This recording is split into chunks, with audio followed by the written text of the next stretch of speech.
Jadi kalau misalnya di SMA kita meleng dikit dimarahin gurunya. Nah kalau di kuliah ini kayak kita gak ada tuh yang marahin, mau kita main HP, tapi kita tetap harus fokus. Kalau nggak nanti kita bakal nilainya jeblok. Yang tadinya kalian pas SMA itu harus bangun pagi, nah di kuliah ini kalian bisa pilih matkul-matkul siang untuk bangunnya itu siang. Itu untuk yang susah bangun pagi. Atau yang malah yang aku bangun pagi bisa belajarnya lebih nangkep. Itu juga boleh tuh, pilih kelas pagi biar di sorenya kosong.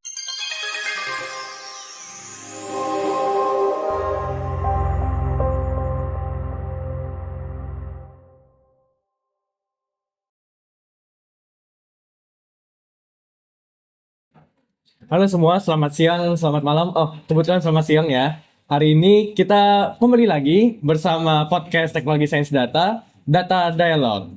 Dengar kita berdialog. Oke, di sini kita mau bahas sedikit tentang perkuliahan ya. Di Betul. sini dengan teman saya.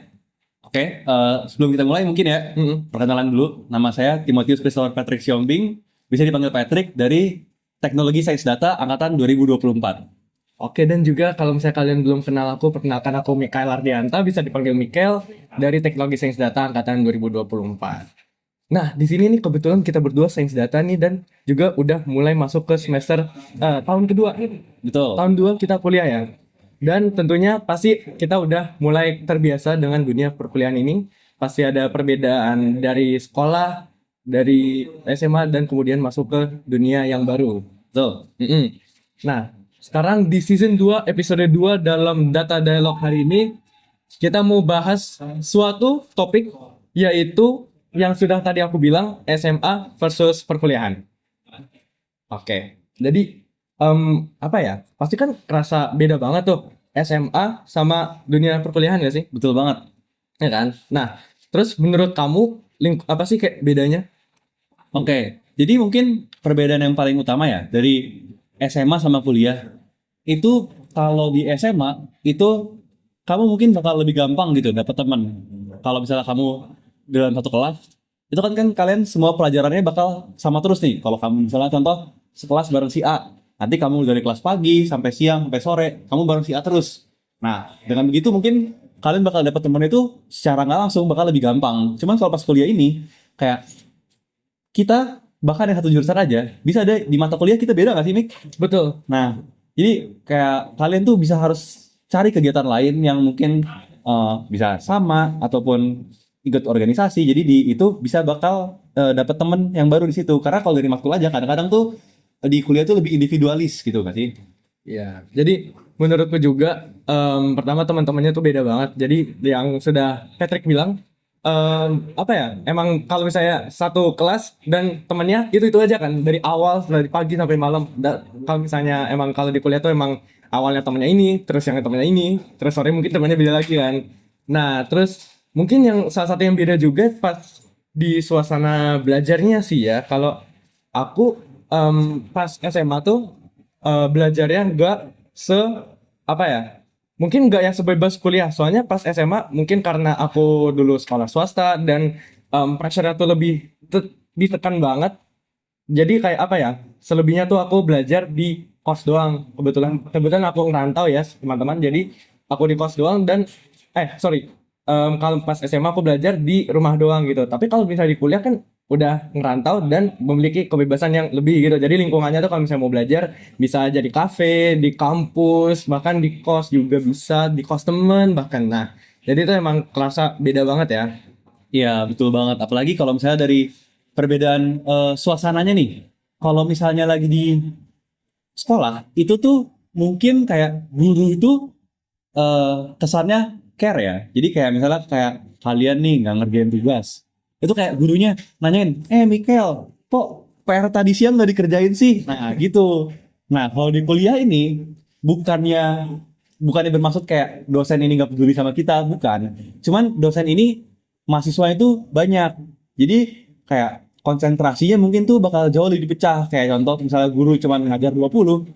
Nah, kalau dosen ini bisa ngajar mungkin 200-300 murid, walaupun satu kelasnya tuh cuman mungkin 50 mahasiswa. Nah, jadi kayak kita mungkin dari sana itu memang harus kayak bantu diri sendiri untuk lebih fokus. Jadi kalau misalnya di SMA kita meleng dikit dimarahin gurunya. Nah, kalau di kuliah ini kayak kita Nggak ada tuh yang marahin mau kita main HP, tapi kita tetap harus fokus. Kalau nggak nanti kita bakal nilainya jeblok. Iya benar. Jadi untuk suasananya ya, benar banget apa yang kata Patrick itu. Kalau misalnya SMA tuh lebih strict ya, karena apa ya? Udah ada apa kayak disiplin, Betul. format disiplinnya gitu. Kalau misalnya kuliah tuh kita lebih dibebaskan.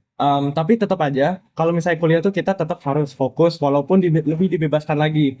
Dan jangan lupa kalau misalnya kuliah tuh kita, kalau misalnya SMA ya, kita tahu kalau misalnya outfitnya tuh ada seragamnya. Hari Senin pakai ini, Selasa, Rabu, Kamis pakai itu aja. Tapi kebetulan pas kuliah tuh kita udah nggak diwajibin untuk pakai itu lagi. Iya, bener banget. Jadi kayak aku tuh pas di SMA itu tuh ada gini Mik, kayak di hari Kamis aku diwajibin pakai batik. Nah, kalau di Jumat itu pakai baju pramuka ya semacam itulah.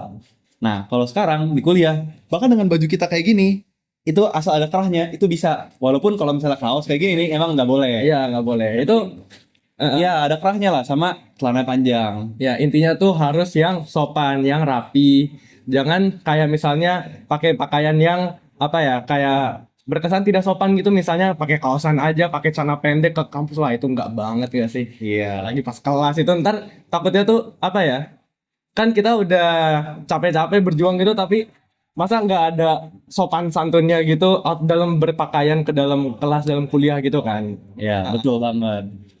Oke, jadi kayak selain itu nih, ada satu lagi nih yang kayak rasa berubah nih kalau misalnya dari kuliah sama di SMA, yaitu ini nih Mik, tugas-tugasnya. Jadi yang aku rasain beda itu kalau misalnya tugas di SMA itu yang tadi kayak aku pernah bilang, kalau misalnya ada PR itu tuh bakal diingetin terus tiap hari. Iya. Nah bahkan kalau di kuliah itu tuh ada pas satu temanku, ada dia ketinggalan satu tugas, itu tuh dosennya itu nggak diingetin, jadi dia lupa, dosennya juga gak ngingetin, akhirnya tiba-tiba nilainya aja pas di rapot No. merah. Iya merah. Nah, jadi kayak forms of peduli kepada diri sendirinya itu harus lebih tinggi karena itu bakal berdampak pada kita di kemudian hari gitu sih, Mik. Bener sih. Jadi kalau kalau misalnya tentang kemandirian ya, di dalam kuliah tuh bakal harus banget ditingkatin. Kalau misalnya SMA tuh kita masih dependen sama guru, sama orang tua yang suka ngingetin, "Kak, ngerjain PR," atau "Nah, jangan lupa ngerjain ini, besok dikumpulin." Kita tuh nggak ada kayak gitu ya. Jadi itu pure kayak kita kita harus belajar managing waktu, mencatat apa kayak jadwalin hari diri sendiri, itu udah wajib banget dilakukan dan dipelajari untuk para mahasiswa gitu kan. Terus apa lagi?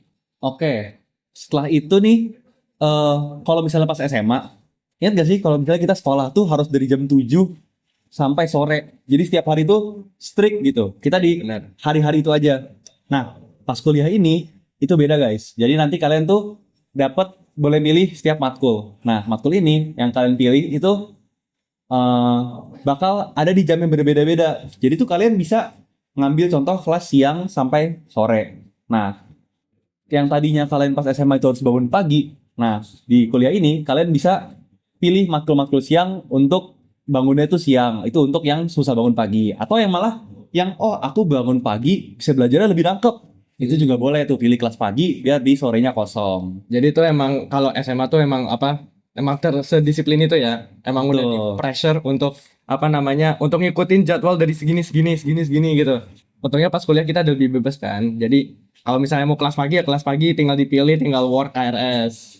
Terus kayak misalnya kalau misalnya mau ada jeda waktu dikit, ya udah ambil kelas pagi, situ istirahat, terus kelas sore gitu kan. Jadi lebih fleksibel gitu ya. Dan juga nggak perlu nge-push sebanyak itu dalam sebanyak apa sih kayak matkulnya yang banyak banget dalam satu hari gitu. Jadi kan bisa lebih fleksibel. Betul. Oke, jadi mungkin selain dari matkulnya nih, kan jam-jamnya udah berubah. Tentu aja gaya belajarnya juga pasti nanti bakal berubah. Apalagi dengan kita antara temen itu ngambil matkul tuh beda-beda tuh. Nah, terus setelah itu pas kuliah juga materinya tuh udah lebih susah. Nggak cuman kayak matematika dasar lagi, nggak cuman biologi lagi. Iya. Nah, pas kuliah ini matkulnya tuh bakal lebih susah. Jadi kayak kalau kalian yang pas SMA itu belajar ke bimbel atau kayak masih diajarin orang tua, itu mungkin nanti pas di kuliah ini itu bakal terasa lebih berat karena segala-galanya kalian harus Belajar pelajarin sendiri. Iya, belajar sendiri. Belajar sendiri atau nanya ke dosen ataupun kalau nanya ke temen, kalian harus nanya temen yang mata kuliah sama. Iya. Atau untungnya karena dulu pas SMA tuh kita belum punya apa LLM. Tuh. Tuh sekarang banget teman-teman kita udah punya yang namanya ChatGPT, DeepSeek, apapun itu yang AI yang bisa membantu kita untuk belajar. Ya, tapi itu juga jangan salah gunain ya. Iya. Kita pakainya tuh cuman buat belajar untuk sama cari informasi. Untuk jadi inspirasi aja gitu kan. Betul. Jadi for the big idea aja. Jadi AI itu bisa dipakai untuk belajar aja tapi jangan buat nyontek kan. Itu banget. No. Karena nanti dosennya tahu, guys. Terus saya tahu itu pernah kejadian banyak. Iya, Hati-hati aja. jangan diulangin lagi. Oke, kita lanjut. Kalau misalnya pas SMA nih, kalian tuh pasti pernah ngerasain atau pernah ikut yang namanya ekstrakurikuler, kayak misalnya ikut ekstrakurikuler bola, basket. Nah, kalau di kuliah ini namanya beda nggak sih, Mik? Apa tuh namanya? Ada. Jadi itu apa ya? Ada namanya BSO. Ada organisasi juga. Ya, Organisasi, ada juga badan semi otonom, ada juga apa lagi? UKM. UKM. Oh iya benar UKM, aku lupa. Jadi emang kamu dulu pas SMA apa? Nah, jadi tuh pas SMA aku pernah ada ikut ekstrakurikuler basket. Oh iya. Nah, kalau sekarang itu mau ikut yang kayak main basket, itu di kuliah tuh ada beberapa option. Kayak contoh di jurusan kita di Teknologi Sains Data ini punya klub juga. Jadi kayak ada klub basket. Nah, selain itu nanti juga di Universitas Airlangga ini itu jadi nyediain tuh banyak UKM lain. Jadi kayak yang pernah ikut contoh ekstrakurikuler musik atau band di sekolahnya itu nanti ada UKM orkestra dan juga semacamnya. Iya sih. Jadi aku juga pas SMA dulu apa ya? Untuk ekskulnya tuh dikit gak sih? Iya. Kayak nggak seluas itu untuk apa kayak milih-milihnya kalau basket, futsal, kalau nggak futsal apa basket, apa pramuka gitu. Aku dulu kebetulan ikut pramuka ya. Tapi sekarang ada lebih banyak lagi sih. Aku mungkin pas kuliah kalian pernah dengar namanya magang. Magang Iya. UKM. Iya, aku waktu itu sempat pengen untuk ikut aku UKM. Ya kalau aku kayak gitu tuh ada UKM berenang teman-teman. Jadi ada UKM akuatik gitu. Beda banget sama yang pas SMA tuh cuman yang gitu-gitu aja. Kita UKM-nya tuh lebih kayak dari berapa ya? 20 lebih nggak sih? Ada banyak. Banyak Nah, banget. yang uniknya lagi UKM-nya itu kalau misalnya pas SMA itu misalnya masih dikendalikan oleh guru, jadi kayak guru yang ngajarin kita materi dan semacamnya. Nah, kalau yang di UKM ini itu sama mahasiswa nggak sih? Iya. Jadi itu selebihnya tuh mahasiswa yang megang-megang yang Betul. apa, jadi jabatannya yang jadi ketuanya segala macam itu ya, yang juga ngurus-ngurus jadwal untuk melakukan pelaksanaan UKM tersebut gitu.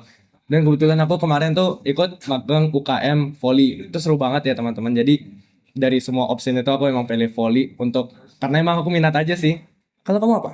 Nah, pas itu tuh aku kebetulan ambil magangnya itu magang UKM orkestra. Jadi karena aku suka main musik tuh. Banget. Nah, karena magangnya itu maksud aku juga cocok, akhirnya aku lanjut sampai sekarang menjadi player. Oh, jadi apa? Jadi anggota intinya gitu. Iya, Bukan betul. magang lagi. Iya, jadi ada opsinya untuk lanjutin sama untuk yang Magang aja lah. pas aja ya. Iya. Oh, benar. Terus selain itu kalau misalnya kamu nih pas lagi di SMA, itu kan kayak mungkin sama guru itu lebih santai nggak sih? Iya, bener banget. Kalau sama guru tuh karena kita apa kesehariannya tuh lebih apa ya? Kayak bareng-bareng terus setiap hari. Betul. Tapi sekarang sama udah masuk kuliah tuh kita sama dosen yang beda-beda. Mungkin per semester pun beda-beda. Bahkan satu matkul aja tuh dosennya bisa ganti nggak sih? Iya, jadi kayak misalnya kalau kalian pas SMA itu ada yang kayak dari pagi sampai malas sampai sore itu gurunya sama. Nah, pas kuliah ini tuh tergantung dari mata kuliahnya. Jadi kayak diajarin oleh yang ahlinya di bidang masing-masing. Nah, jadi kayak interaksi dengan dosen ini mungkin karena lebih jarang ketemu ya. Sama kan dosen ini juga memiliki jabatan-jabatan yang berbeda-beda. Jadi kayak kita sebagai mahasiswa di perkuliahan ini juga memang harus lebih sopan lagi gitu kepada dosen. Jadi kayak ada bentuk-bentuk kayak kalau misalnya kita pengen ngechat dengan dosen, itu juga kita harus ada format yang harus kita ikuti kalau misalnya ingin baru pertama kali ngechat ke dosen tersebut. Tetapi beda ceritanya kalau memang udah deket. Ya benar. Jadi kayak apa kalau misalnya ngechat dosen tuh pasti harus ada sebutannya, terus kayak perkenalan diri, name, terus langsung biasanya tuh to the point, langsung tujuannya mau apa. Mungkin kalau misalnya dijelasin detail tuh nggak apa-apa. Sedangkan kalau misalnya aku inget tuh pas dulu SMA kayak selamat pagi Bu, aku mau nana gitu. Langsung aku mau nana, nggak usah kayak kenalin aku ini. Itu kan kayak apa? Ya, rasa beda banget gitu kan. Kalau di sini ngelakuin itu nanti malah kesannya nggak sopan. Nggak sopan, terus takutnya malah diblokir nomor. Aku dengar beberapa cerita dosen tuh yang kayak ada mahasiswanya yang nggak sopan, terus nomornya kayak aduh jadi males ngomong sama ini mahasiswa, biasanya di blok gitu. Ya. Terus kayak biasanya tuh mahasiswanya langsung minta maaf gitu. Jadi hati-hati ya teman-teman. Jangan diulang lagi. Jangan diulang kesalahan itu. Kalian harus sopan sama orang yang mengajar kita, yang memberikan ilmu kepada kita semua. Betul. Jadi kan pas kuliah ini kita lebih apa ya, lebih sendiri gitu ya, karena mungkin tadinya kita ada yang tinggal sama orang tua, Apalagi kita merantau berarti ya. kita yang merantau, kayak kita berdua tuh dari Jawa Barat, kita ngekos di sini. Ya. Nah, jadi kayak kemandirian tuh teruji juga nggak sih, kayak rasa tanggung jawab terhadap diri sendiri. Betul sih. Apalagi kita yang udah nggak ada orang tuanya lagi, udah jauh banget. Telepon cuman malam doang. Terus kayak kita apa-apa tuh harus diri dari yang apa ya, belanja untuk masak, untuk apa? Pokoknya kayak segala sesuatu yang biasanya dilakukan oleh orang tua kita tuh harus kita lakuin sendiri. Bawa transportasi sendiri, bayar bensin sendiri, itu kan kayak ada manajemennya juga gitu kan. Betul. Oke. Sebagai closing nih, Mik, Apa tuh? kalau misalnya kamu bisa kasih satu pesan nih buat kamu waktu SMA dulu, kamu mau bilang apa buat dunia kuliah ini, buat diri kamu? Apa ya? Kayak dulu tuh aku mikir kuliah tuh serem banget. Kayak aku lihat kayak udah ada skripsian ini kayak ini tuh sama dosen-dosen, wah namanya dosen tuh apa keren banget gitu kan. Jadi kayak agak takut gitu, tapi sekarang aku udah ngerasain, udah mau masuk tahun kedua aku di sini, kayak I would say santai aja. Kuliah itu banyak kesenangannya, tapi jangan disepelekan. Karena apa ya? Walaupun lebih fleksibel dengan apapun yang mau kamu lakuin, itu tetap aja yang bayarin itu orang tua kamu, jadi tetap harus diseriusin. Betul, betul. Kalau misalnya aku mau kasih satu pesan ke buat diriku di SMA, itu mungkin adalah untuk coba lebih mandiri lebih awal. Oh, Karena pas aku datang ke sini, tuh bener-bener kagok, kayak semuanya harus dilakuin sendiri karena yang tadinya semuanya diurusin orang tua. Sama kalau misalnya satu hal yang bisa bikin aku bersyukur kalau misalnya udah masuk kuliah ini, itu tuh bahwa di kuliah ini aku bisa dapat teman-teman yang sangat baik di teknologi sains data ini. Jadi kayak yang tadinya aku expect pas lagi SMA itu perkuliahan tuh se-individualis itu, ternyata tidak separah yang aku bayangkan. Jadi kayak di sini kayak kita bisa saling support, saling bekerja sama, bisa saling belajar bareng, saling main bareng juga. Jadi aku sangat bersyukur lah bisa masuk ke teknologi sains data di Airlangga ini. Iya sih, aku juga bersyukur untuk teman-teman, untuk lu Pet, bener-bener bersyukur banget bisa belajar bareng kita, bisa main bareng kita, terus juga untuk apa ya, untuk ilmu yang didapatkan gitu kan, yang tidak semua orang memiliki kesempatan untuk mendapatkan apa yang sudah kita, apa yang akan kita pelajari gitu. Jadi bener-bener apa ya, God's plan. God's plan. Oke, mungkin itu aja dari kami untuk hari ini, untuk episode ini. Terima kasih dan I'll see you later. Bye-bye.